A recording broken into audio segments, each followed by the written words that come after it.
All praises to the Most High. Hallelujah. Hallelujah. Hallelujah. Greetings, family.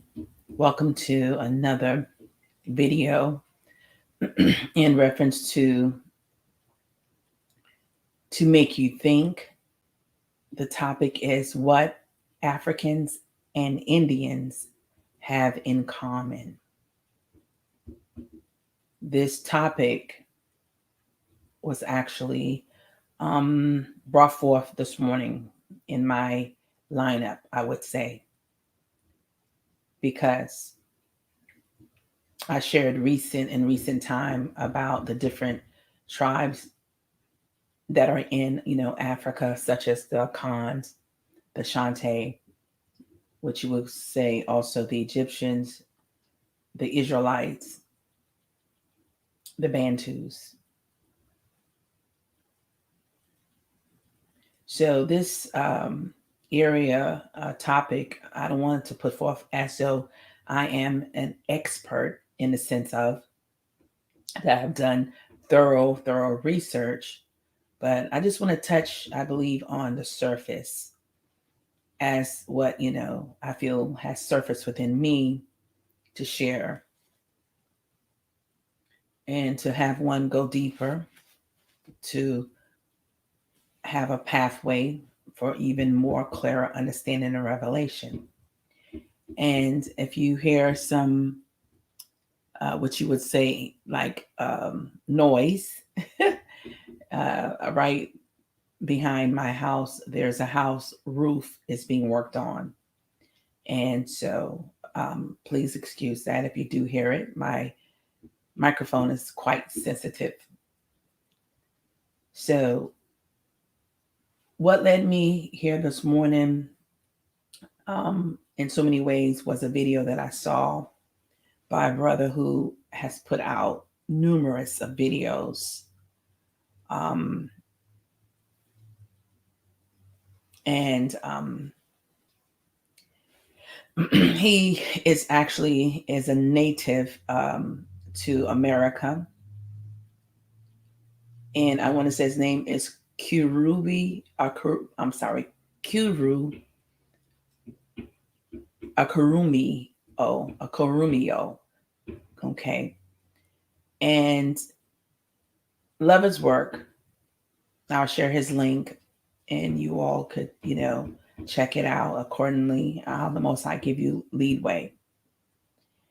Okay, so the actual video that I came across was the 10 tribes of Israel, historically identified with the natives of Western Hemisphere.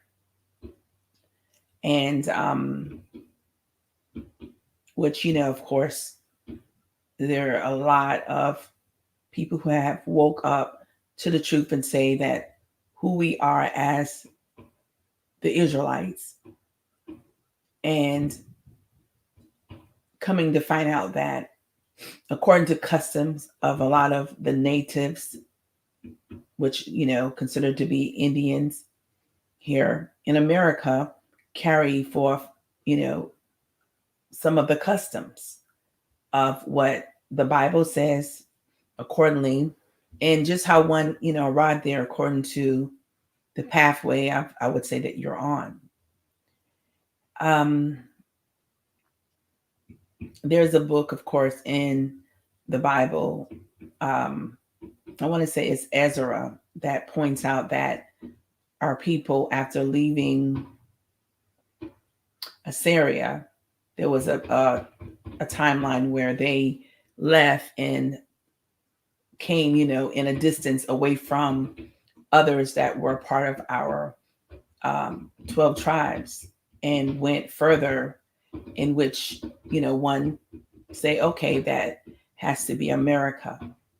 So, in saying that, because we're talking about the four parts, first, we only had access, and what I'm just speaking of what I've actually, came across according to others have put out.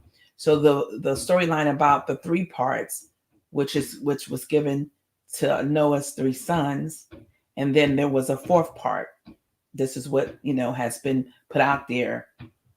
And the fourth part was a land that was untouched. And that happens to be the Americas. And this is what a lot of people believe. And I believe that in some degree, I'm, kind of taken back away from that, because I have to realize that the Most High owns this whole entire earth, this whole entire world. And for us to even say, okay, there was this certain part that we were never allowed to go in, which was the fourth part. Well, it's a great possibility. But at the end of the day, who was those people who went there? Who was those people that were across the whole earth plane? And that's the part that brings forth a part in me that want to rise and say, wait a minute, hold up. Because due to all that claim the identity of what you will call, say, Israelites, where do that comes from? Where the Israelites comes from?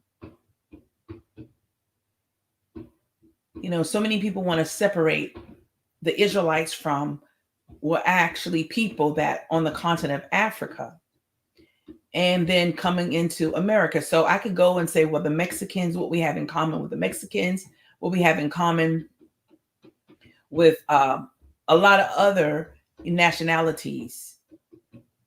Okay.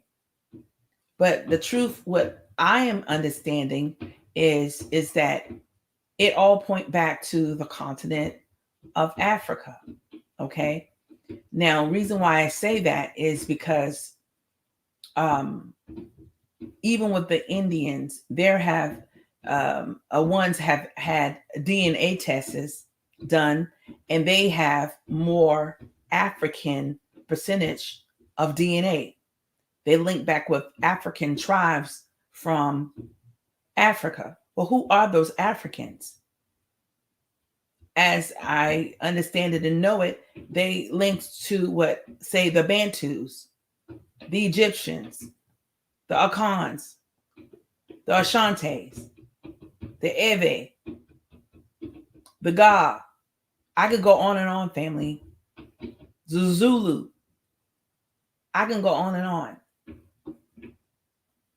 So what we have to realize and pretty much deal with and understand is that who are the outsiders of this whole circle effect of who we are as the Most High people who was given the covenant. Who are the outsiders? Well, let me put this forth. The outsiders are considered to be our enemies. Who are our enemies? Ones who weren't given the covenant, ones that the Most High allowed to come invade, conquer, colonize, enslave his people. But somewhere along the lines, when I, think of just say the Indians of today, think about it. When you look out on the reservations, you don't see Black people melanated on these reservations to themselves. The goal of our enemies, the white man, the ones that colonize and enslave our people, would have never allowed that to happen. Think about it. They have always kept us close to them. But somehow they allow the ones that they call Indians to be to themselves. Why is that? Well, those same ones that call Indians to be to themselves has the DNA of our people. But guess what? They don't really look like us. They have the features that are close to looking like them to whatever degree. They could pull the wool over the eyes of people still yet, if it still will be allowed by the Most High by saying, well, no, you all are different, but so much in actuality, due to customs, due to ways how they do things, for our spirituality, it connects with our people on the continent. Let's be sure. Let's be clear with this. Known to be, say, Africa is the cradle of civilization. Civilization. Okay. One's venture out from Africa, so it's written according to the same people that write out so much other stuff. But accordingly, family, the dark melanated people were scattered, or when I say scattered, were throughout the whole earth plane. Okay. Due to recessive genes coming into the mix, once you intermingle with recessive genes, then your, part in how, different ones becomes lighter. Now we have, of course, the storyline and understanding about when it comes to those, who are actually born from two Black or melanated parents and comes out lighter. Okay. And of course, we know that's a name albino, right? So it's possible for, a melanated dark person to have an albino, a light, version, but, often you see the features of the dark melanated people, as far as the nose structure, the hair texture, and so forth, and that are in the lips. But family, to me, it's like so many people don't want to link back with the origins of the root of who they are. And it keeps the lie continuously going forth.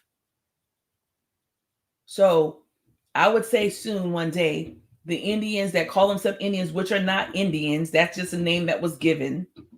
I was reading along the way that it said something in reference to the Indus River.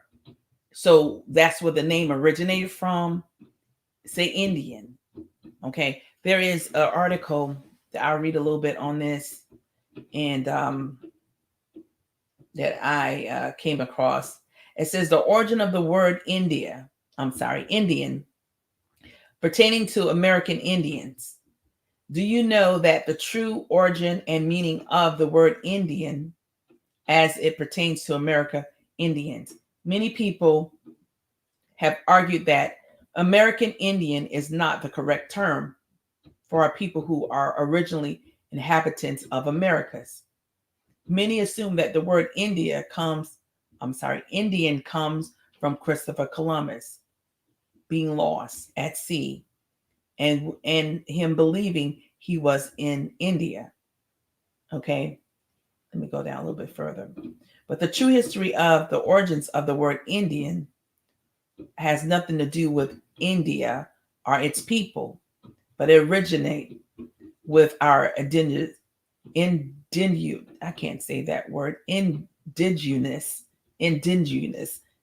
people of the Western Hemisphere.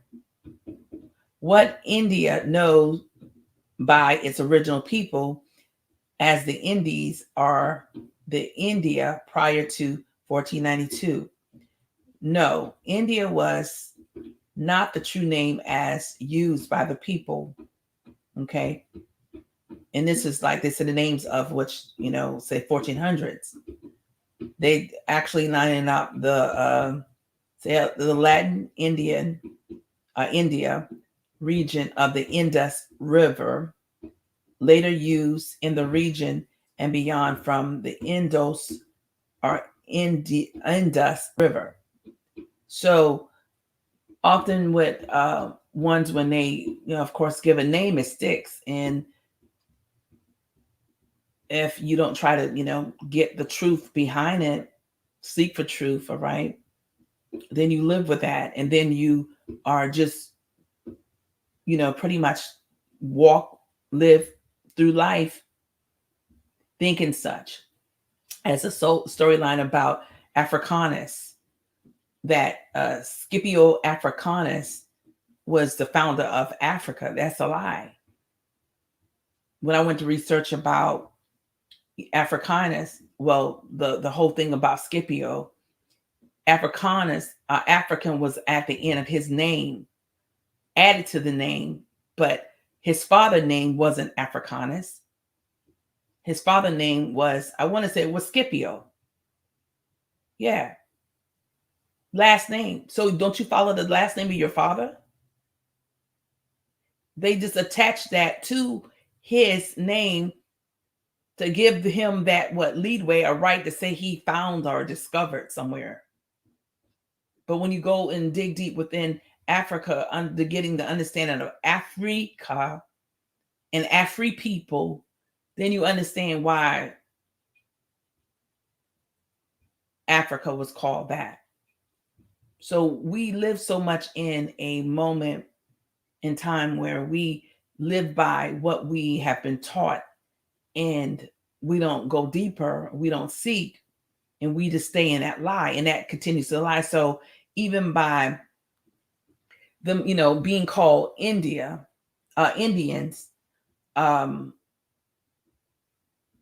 deal with going back to the origins of why you were called that, and where is your root. Because if you went back towards your roots, then that leads you back to a common place, which is on the continent of Africa, how it all ties in. However, family, even when it comes down to the word Jew, it's such a made up name. They took Jew from one of the tribes called Judah, the area called Judea. So the word Jew pretty much cover all of the tribes. That's the only one that mattered. They're like nothing or no one else mattered. And that is not true. According to the scriptures,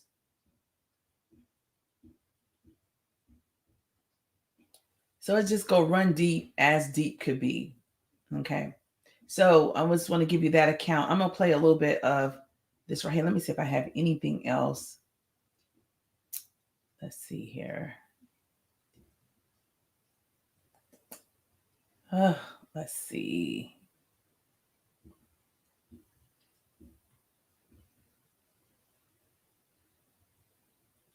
So the genetic ancestry of the first Indians constitute 50 to 65% of our DNA. So this goes what Indians have the DNA match from the Africans. So 50 to 65%. What make up their race? Why they got lighter? That means that it was intermingled and done with another nation, right? So all human beings are descended from Africa. After this first migration, apparently there was 3 more waves of major migrations into, and then even when they speak of the India, which is India, which we know over there, and they're dark as well. It's just that their features and their hair is different because it's more of a straighter strand of hair, and their nose are shaped different and lips are shaped different, right? Okay, let's see what else I have here. Okay.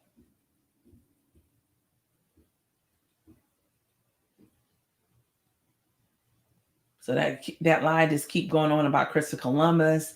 Oh, he was going to India and he thought he was in the Indies and so forth. It just, Christopher Columbus, I want to say, one may say a made up name. I don't even believe that was his name. It just, the lie just keep going on and on and on and on. But he discovered this, he discovered, and just nothing. Then the looks of, how could you discover, anything that people are already there? You discover people were there. Okay, say that you discover people were there. But no, they like, no, he discovered the land. He discovered this. So it just makes it really just when you think about it, just keeps the lines just keep going on and on and on. Okay, let's see here. All right. I'm gonna show you this first. Let's see. I'm gonna show you this map of Pangaea and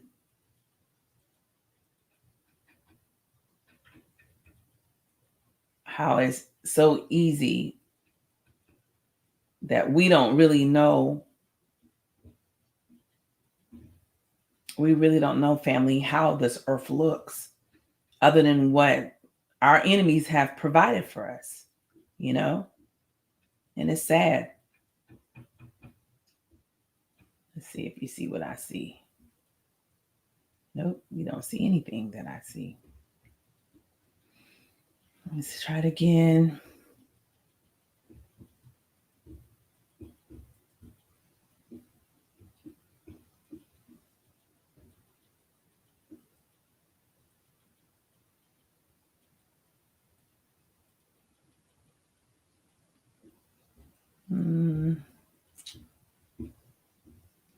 Is it?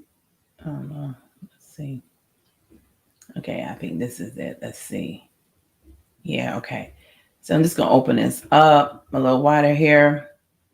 All right, so I can't really zoom in, but just look at this map, okay?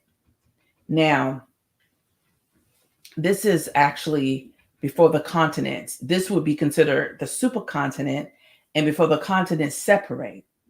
And the only way, of course, a continent could separate is that due to the tectonic plates that are underneath the earth that allow through, one may say, an earthquake or something like that will have it. But who would actually authorize or grant or allow or do that is the Most High. So the Most High wanted the landmass to be separate. But what they're telling us is that, oh, it's so far, far, far away. But not necessarily true, family. Brazil can be so close. America could be so close, but they try to make it seem like it's so, so far away. And a big question mark should put in your foreheads, in your mindset, I said foreheads, is that why would you travel all the way to Europe to get to Africa when you can just fly straight? You know, why is that? So what are they trying to hide? And then another thing that stood out about a month back when the Haitians came from Haiti, they said anywhere from 10,000 to 15,000. How did they get to America? All that water, all that water was between them and Cuba, then between them and America. How did they get there? Where all those boats were at? Why they never filmed any of the boats that they got off of? That they only filmed them coming into, like, say, Mexico on the border to America. That tells me, family, that Haiti is not that far from America. 10 to 15,000 people. So when I look at this right here, you see how Brazil here, and then you see that this is the African continent, and you see how perfectly South America fits within. So look how easily they could actually go over to South America, then come up above here. Look how easily they can go into America. Look how easily, family, that once upon a time, that when these continents were one, how easy. So when one say, well, I feel like I'm a part of the promised land, or this is the promised land, family, I will not say that you're wrong, because they were all at one point all connected. They're like a little body of water, I say, a river or so forth, that was separating them. You understand? But it fits so perfectly, of course, like a puzzle. But for us not knowing, all in all, who to say that these places not far from each other this day? And chances that we probably can throw a rock to one area to the next. But when you tell someone something and you give them the illusion and the understanding through visual pictures and just talking points, you're like, oh yeah, it got to be that far. And another thing, oh, the plane left from America and went to Europe, then went there. That's just how far it is. Oh my goodness. It got to be real far. 13-hour, 14-hour flight. It got to be then another 6-hour flight or whatever. Oh my goodness. It got to be that far from South America and from North America. But the truth is, who benefits from this lie or this deception? Who are the outsiders who benefit from us not bridging together as the Indians and the Africans and the Mexicans and so forth? Why? It's because we have been taught, we have been told that we are different people, separate people. But what brings us as in common grounds is that our DNA, our customs, and us believing mainly in the Almighty, believing in a covenant that was given. But the separation from, say, Mexicans and just say even the Cubans so much, and also the Indians, is that your skin got lighter, your features change over time, and you're different from the ones on the continent. But you carry a large, great amount of DNA from these people from the continent. And then it makes like the dark melanated people that were in these areas of Mexico, United States, was, America, whatnot, so forth, and Cuba and so forth. Like all these people who are dark melanated is extinct. They no longer exist no more. But that should wake you up to say, well, why they allow the people who are lighter, who are Indians, that actually have the DNA of our people, allow them to be to themselves. But have they allowed the dark melanated people to go on their own reservation and do their thing, and nobody bothering them? We got our own rules and our laws and in the continent. No, well, I'm sorry, in America. No, family. We that is not even. It's something about our dark melanated skin that means so much, because anybody else, they allow them to do whatever and however, to whatever degree. It's something about our dark melanated skin that have them to say, oh, wow. But it goes deeper than our dark melanated skin. It goes back to our most high. It goes back to who we are unto him. And that one day, this reversal, as in Simon Kambango say, the whites will become black and the blacks will become white. And that's not in skin tone, that is in power. So leading me up to this next area, I want to take you in so you can just hear where this brother is saying, I'm not good, with names and so forth with my tongue and so forth. So y'all excuse that, but hey, you know exactly where I'm coming from. So let's go to this other area. So have you to hear what this brother is saying. I'm not going to play all of it, family, but I will play. Hallelujah. Thank you, Father. Let me find it. Okay, there we go.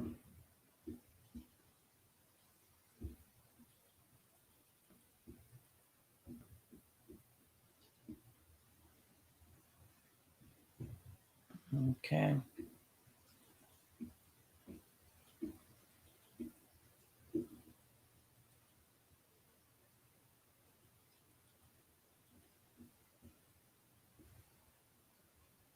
History of ancient America. by George Jones, but that's not the full title. Let me just show you right here. Again, the history of ancient America and theories of the time of Columbus, proving the identity of the Aborigines with the Tyrians and Israelites, the Aborigines of America with Israelites, in the introduction of Christianity to the Western Hemisphere, the Apostle St. And Thomas. I must stop here because remember, Israelites were a name that I'm coming to understand was a part of a setup to keep us from not understanding and knowing who we are.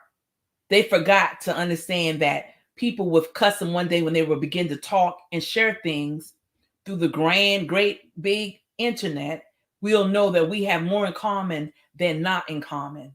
But Israelites or Israel was a name, like a screen name for a play or a movie.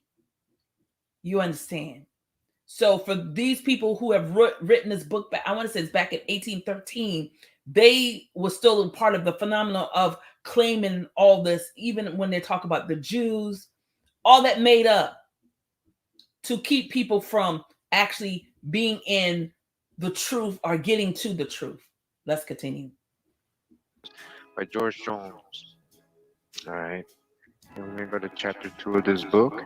It says the northern Aborigines have a traditional knowledge of the deluge, all right, the flood, and the dove of peace, which to them, under the name of the medicine or mystery bird, is sacred from the arrow of the hunter.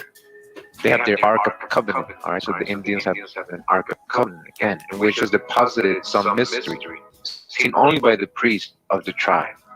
It is said to be a shell and supposed to give out oracular sounds.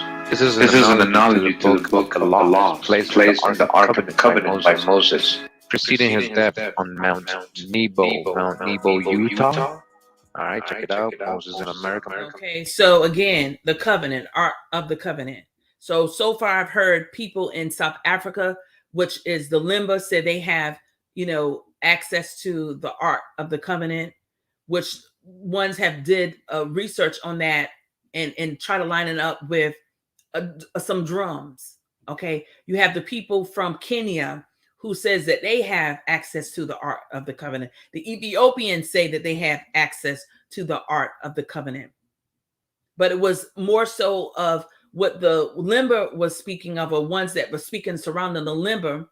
And I don't think they came out and said, I think people were kind of pointing to that, was that they would utilize this before they will, I'm sorry, as they go out into battle, they will play it. And then it would, actually for the anointing of the drums and so forth would, be before them and will take them into battle and they would win. But I'm not taking away anything from what has happened here in, America, because the truth be told, family, there is a brother who said that his ancestors are his descendants of what they call Indians. That and he's dark melanated, right? He said that through oral generation that was passed down to him, that when slavery ended in America, they came forth and blended in with the ones in America because freedom came in, and of course they could not tell who was who. He have a rock with what they would consider the Paleo Hebrew on it, and he right now live in Israel. He been living there for many, many, many years, going back to someone that said the 1980s, and he has this, historical rock. So what the truth is, going back to the Paleo Hebrew, it takes us back to, I want to say, the ones that in Africa, along the lines of understanding, the Bantu language and so forth, and how that derives from that. So it's just so much of the way how the Most High allowed this to be, that how we have been scattered, how we have bits and pieces are the same information, but we look at the people and say, well, no, you can't be it because you don't look like me, but you do these certain same things like us. You understand? So this has been all set up for a reason. And again, can't point and blame, say, oh, the white man did this, we hate, hate, hate. We have to understand why the Most High allowed this to happen. Let's continue. My video, the oracular wisdom of which has guided civilization to this day. The ark The has ark never has never suffered suffered to to touch the touch earth, the earth, but it but it always always rests on rests a on a stand of stand of wood wood or or stone. stone. They're They're talking talking about about American American Indians. Indians. It is It is invariably invariably carried carried by by a a tribe tribe when they when they march march to to battle. battle. A A similitude similitude is is here here to to Joshua Joshua at the at the siege siege of of Jericho, Jericho, just like just like Joshua Joshua did did before before he he took took Jericho. Jericho. All right, All carrying right, the carrying ark. the ark. All All right, right, so so Joshua Joshua gets a gets a coat, coat, gets a gets a coat of coat of feather feather serpent. serpent. That's That's what that we're who we're talking talking about. about. When When it it is is in in their their peaceful peaceful encampment, encampment, it is it is surrounded by surrounded by 12 12 stones, stones, indicative of the indicative of original the number of original the number of tribes the of tribes their of their ancestors. All ancestors. right, All right, this is this is talking about talking about American American Indians. Indians. Remember, Remember, this is this is strict. strict. So, is it possible that when those who brought forth, because history comes are shown to be in America, because of graves, one particular was actually um, when they actually went into one of the graves, they found a Ten Commandments in one of the graves in Hebrew, Paleo, right? So they say, oh, this tied back to, Africa. These are considered, according to what these people who start calling themselves Jews, wasn't until around the 900, AD, in this timeline within the 900 year, um, start calling themselves that, where they were in Europe or wherever they were, right? They were calling themselves that. And then the word spread. And as they migrated and went forth, they're saying and connect themselves to the Bible and say that we are the Jews. So, what perfect setup is for them to claim an identity where when the original people are asleep and don't know who they are. So it was acceptable because, of course, we didn't know any different. But of course, there are ones on the continent of Africa. I'm pretty sure they had, like, really, they're saying this bits and pieces, but we didn't have the internet back then. We didn't. It wasn't the pathway open that Father was going to open up our understanding to seek Him, where He would turn His face back on us, and to what inquire, and also to come together and talk. And this is what's happening now. So a lot of the lies and things that have been told, it's going to be laughable in their faces in time to come, because they're like, what do you say? Laugh right in their face, because that's a joke. You got to be joking. I know the truth. The truth is, and the greatest part of it is by what the Most High has given us. You can't lose the sight, or get away from what the Most High has put in us. It popped in, or came into what one would call a download, or it was like, it beamed into you, or surfaced within you, however you want to say it. When the Most High gives you something, ain't no man, woman, boy, girl can take that away from you. When the Most High gives you something, or put you on a path for you to seek Him, seek the matter out. So we're going to listen to this a little bit, and I'll share this video with you all. But in actuality, what I'm getting from this, and from, to me, and someone, that say that they're they're Indian, and you what you might be saying, you trying to connect a lot of, in my, what I see in here, more to the Jewish people, or to the Jews, instead of connecting to the foundation and the origins of where this all started and came from.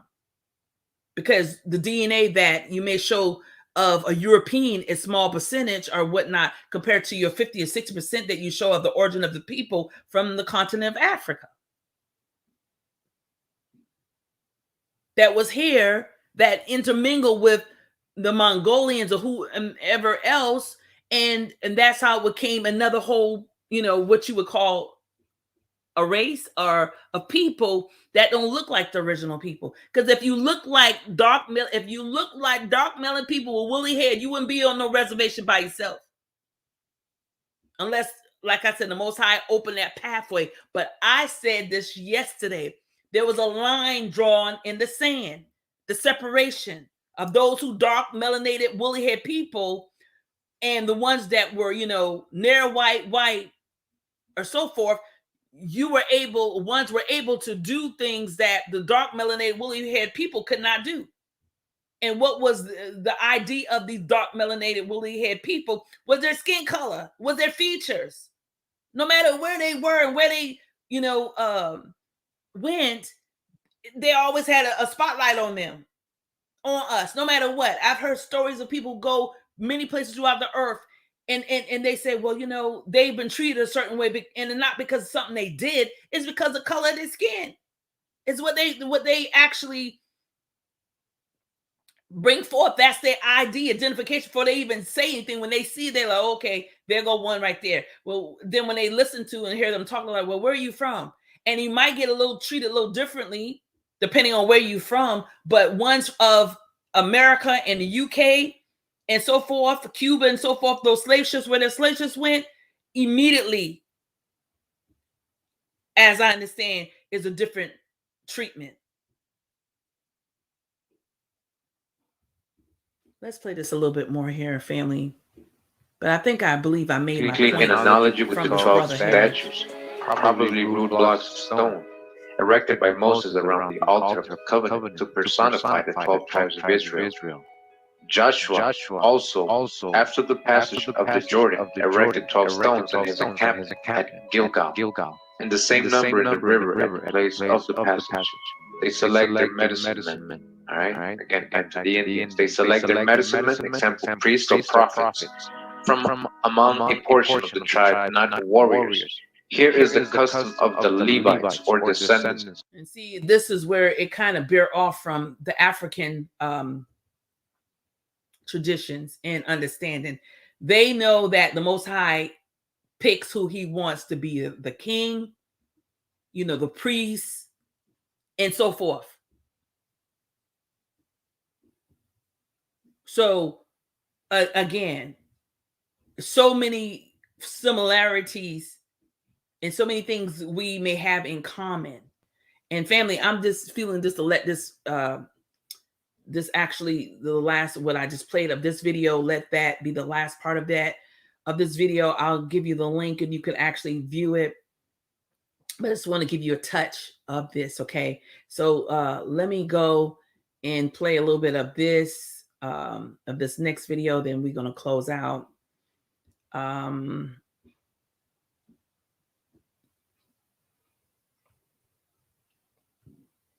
Excuse me. Okay. Let me see if I can get this one, because okay.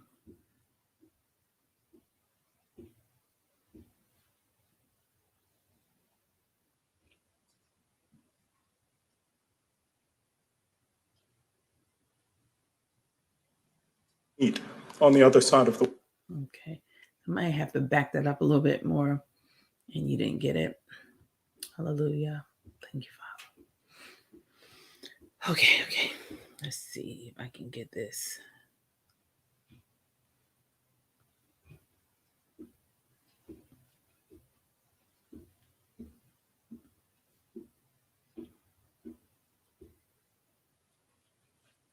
Okay, this is coming from a brother. The paradox of the Jewish Indians. Okay. And I think I'm going to back this up. Probably. Let me try here.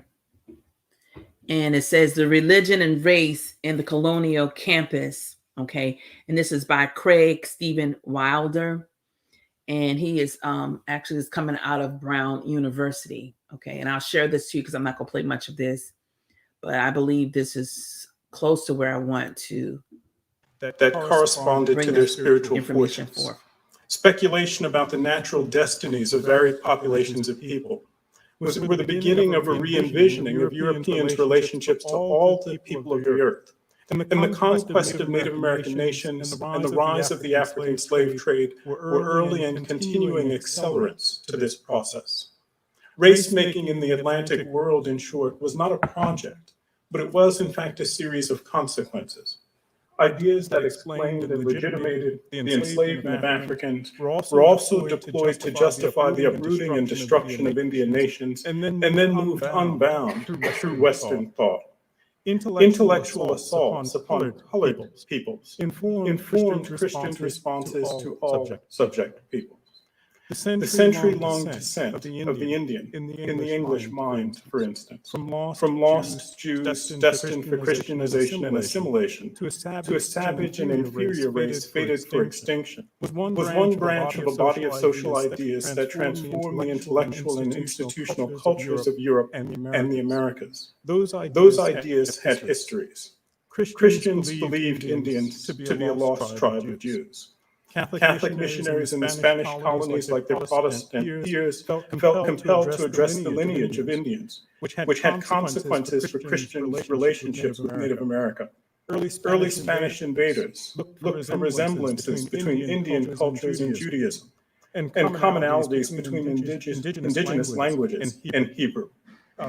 As we know, Christopher Columbus brought Luis de Torres the Converso with him as Hebrew interpreter to the people who he might meet on the other side of the world. By the 1560s, Spanish clerics were debating whether Indians were descendants of one of the lost tribes of Israel, or if perceived similarities to the Jews were products of a satanic manipulation intended to render them useless to the Christian God.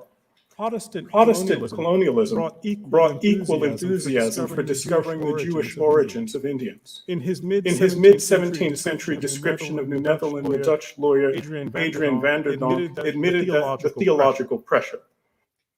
The Jewish origins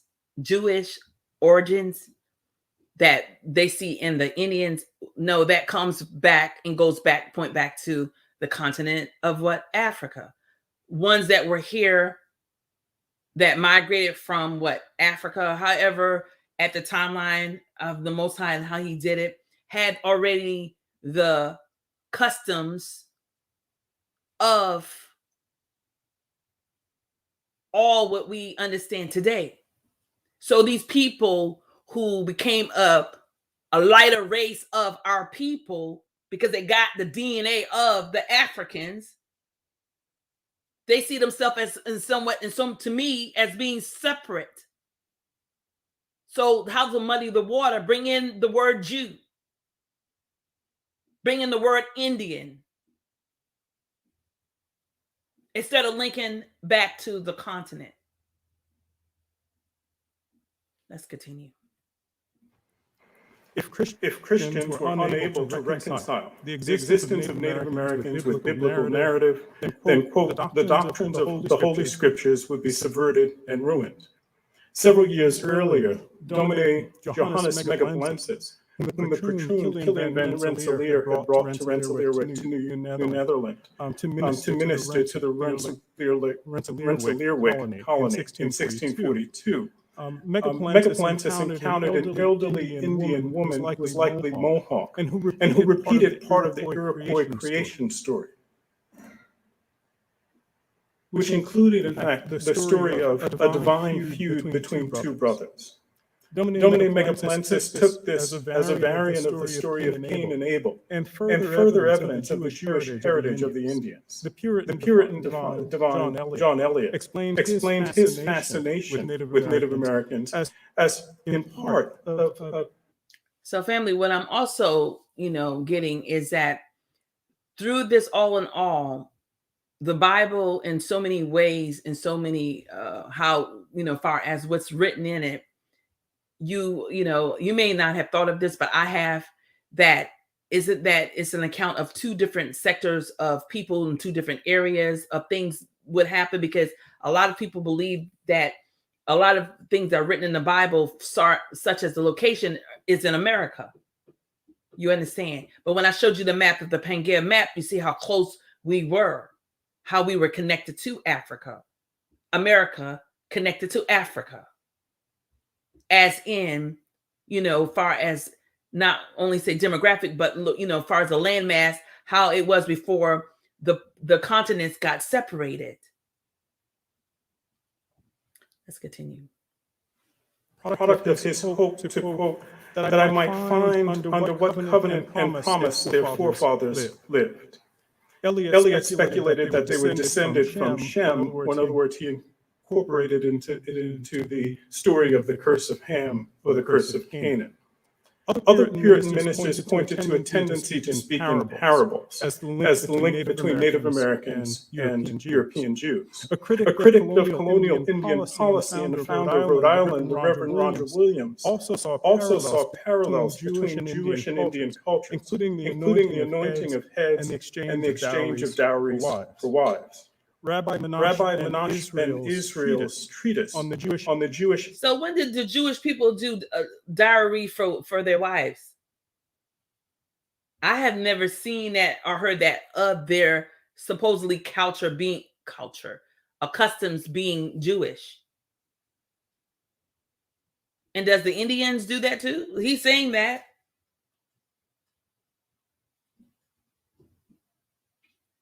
The gap must be bridged, family, because that will wean out the lies, the deceptions. The people who would benefit from this is our enemies, the ones that Father allowed to take us over. They've been benefiting, and somewhat still yet this day benefiting. Because we have so much more in common, and they will be considered the outsider. They're the outsider trying to live within an identity of others. You hear the story of Cain and Abel. You hear the story of Esau and Jacob. It's basically all in the same. Esau would have, wanted to kill Jacob. Right? But it's to me like a metaphor. That's why I say the people are people on the continent of Africa. Where is the history, the true history of Jacob and Esau? Even though one may call Iswana, say that's his name. Esau's name is Iswana, I want to say. And Yaakov is actually Jacob's name. Where is the story of a set of twins that were fraternal? That was passed down in oral communication, not from the Bible, but oral communication. It's like a metaphor of what's happening today. The people who are scattered on the slave ships and the ones who have been colonized and enslaved as well on the continent of Africa, they are the Jacobis. They are the Jacobs. And the ones who not are what? The Iswani are the Esau. It's day and night. Jacobi had a relationship with the Most High, had a covenant. Iswani, Esau, didn't. Cain and Abel, the same thing.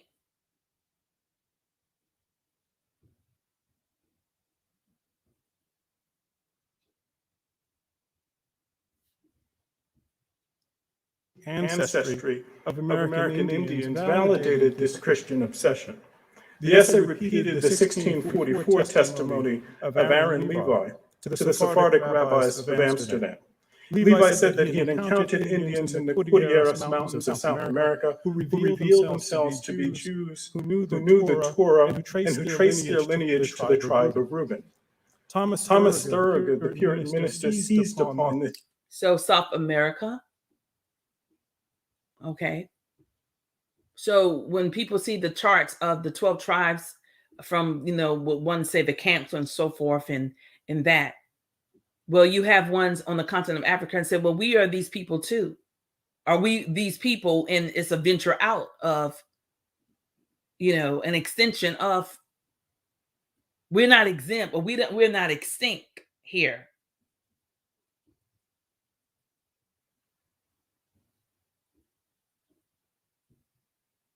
But actually, all in all, the Bantus, the Egyptians, the Khans, the Ashanti, living their life over on the continent. A lot of them basically sleep, not knowing. We are those people that these people are talking about. Happen to be that the Indians and the Cubans and the Mexicans and the Puerto Ricans have our DNA. because of the intermingling of our people with another sector of people that the Most High allowed, but which happened that those other sector of people has recessive genes of our people.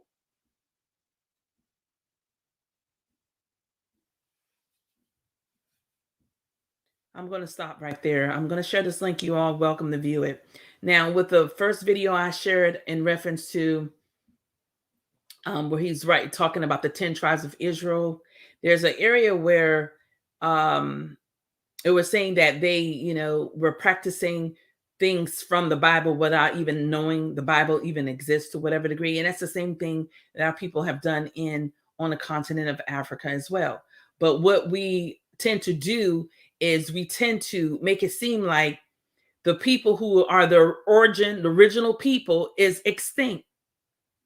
Like they're dinosaurs. You know what I'm saying? And I happen to be a part of that, what you consider extinct. And we're not. We're not. So whoever this message is for that resonate, that if you say you're an Indian and so forth of that, you're welcome to reach out to me, because the gap must be bridged. We need to bridge the gap. And we need to, give whatever homage or whatever in the sense of understanding, to who it originated from, who is the origin of all of this. Instead of just saying, oh, look at us, look at me. Because it has to be something deep for the dark melanated people, that the percentage of DNA that you actually, partake of or have within your bloodline. You can do and be on the reservation and do all what y'all want to do. And even though y'all haven't been treated to the best, best of the best, but it has in so many ways better than us, we haven't even got reparation. The dark melanated people have not even got reparation. We don't have no reservation or no place where we can just go and then leave us alone. But there are signs that how we will be treated through affliction, and then in a lot of cases being poor and so forth, and treaded down on. And I see that in the far as in the reservation in so many ways, when I say that, and in the sense of the laws and whatnot, the government or whatnot, so much of what the America overall, you say, well, the reservation, we got our own laws, we got our own things, but certain things you still look for, the overall government of America to do. Because I understand now they're more so of ones becoming representatives, going to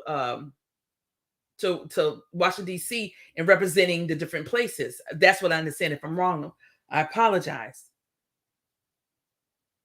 But it's something that is deep rooted.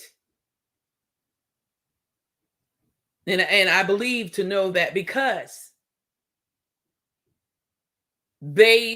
our enemies see us as a dark, melanated, woolly-head people in so many ways more as a threat to their kingdom to come to an end.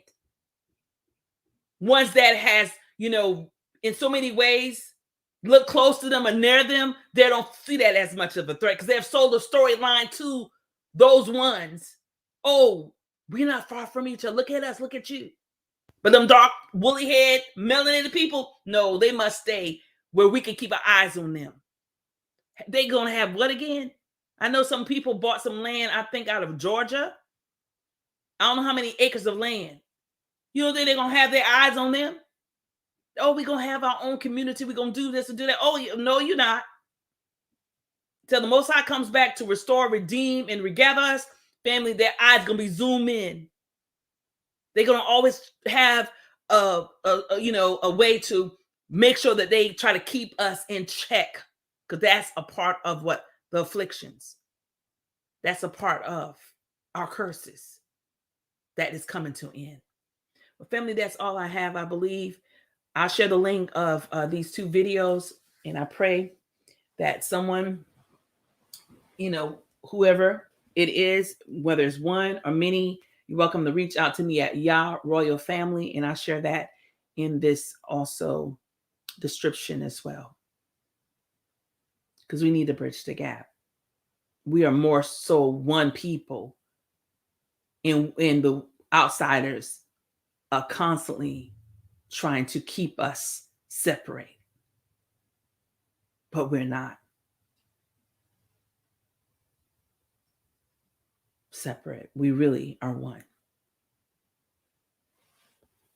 Matando and Geta.